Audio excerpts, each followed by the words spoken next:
Ему было 7 лет. Немцы выгнали семью из дома. Отец вырыл яму в огороде, размером с купе поезда.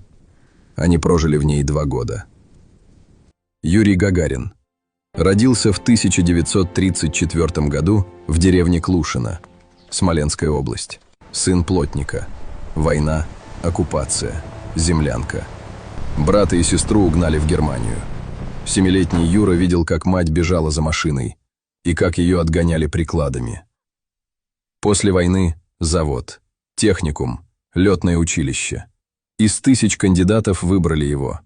12 апреля 1961 года. Корабль «Восток». Старт. 108 минут. 1 облет Земли. Первый человек в космосе.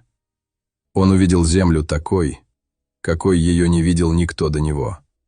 Голубой шар в темноте. Без границ. Без войн.